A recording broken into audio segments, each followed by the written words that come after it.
My name is Sophia. Join me in my quest for knowledge and understanding. I am a survivor of spiritual abuse. If you are watching this, it's very likely that you are also a survivor. Or, you may be wondering if you have been a victim of spiritual abuse.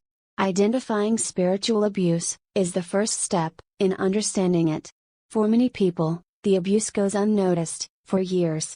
A victim can feel shame and even blame themselves. Abusers will use their authority as a leader or pastor to manipulate the victim.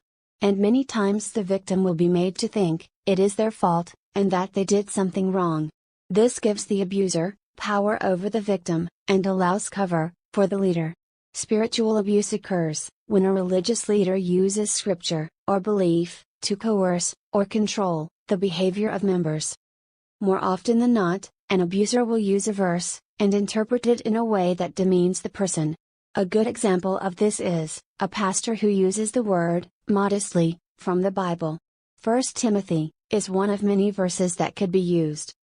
1 Timothy chapter 2 reads, Paul said, I also want women to dress modestly, with decency and propriety, not with braided hair, or gold, or pearls, or expensive clothes, but with good deeds, appropriate for women who profess to worship God.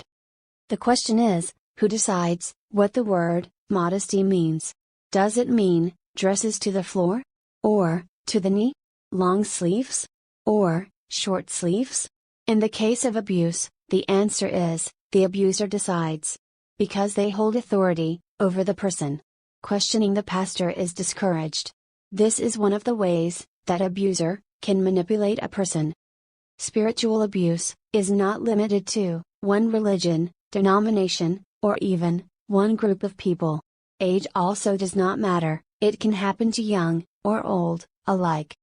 If your pastor or leader has used scripture or beliefs to humiliate or embarrass you, or if they coerced you into giving money or volunteering your time, it may be abuse. Church gossip can also be a means that abusers use against a person. If your church leader hears of something you may have done and then talks to you in front of others, or preaches a sermon about what you did, it is abuse. Even if the pastor does not say your name from the pulpit, it can also be abuse. Many times, in small churches, the entire congregation is aware of your sin.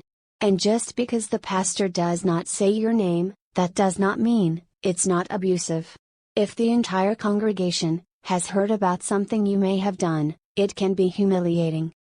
Abuse can also occur in a private setting, anytime that you are pressured to do something you do not believe or want to do.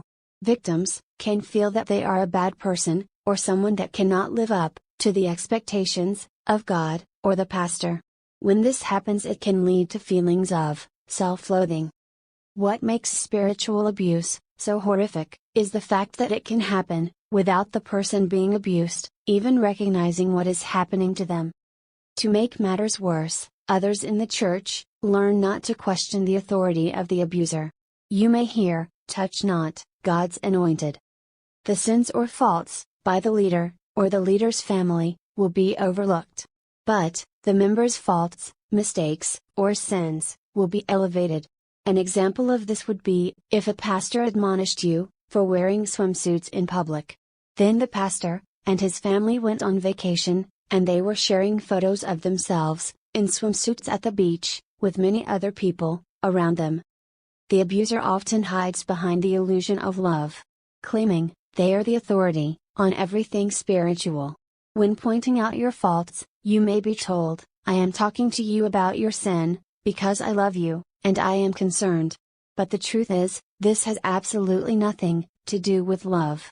Using love as a manipulation tool, the abuser is able to control the victim's behavior. Abusive leaders will not admit that they have any flaws. Using fear and shame, they control the members, allowing the abuser to escape any criticism. The use of authoritarian methods has both a spiritual and a psychological effect on the victims. New members to the church usually get a pass for a time. How things look are very important.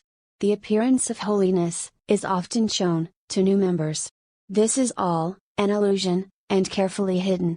This happened to me, as a child. It is easy to be drawn in, and made to believe that everyone is happy.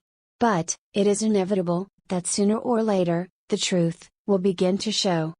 If you feel that you have been a victim of spiritual abuse, Christian counseling can provide a safe place for you. It can help you recover your relationship with God and yourself. Some victims have been known to have PTSD as a result of religious trauma or abuse. Healing is possible, and realizing that you have been abused is the first step. Removing yourself from the situation can also be beneficial. But, for some, this may not be a possibility. I would encourage anyone who has, or believes, that they have been a victim of spiritual abuse, to seek help outside the walls of their home church. There are many support groups for victims of spiritual abuse. These groups can be extremely beneficial.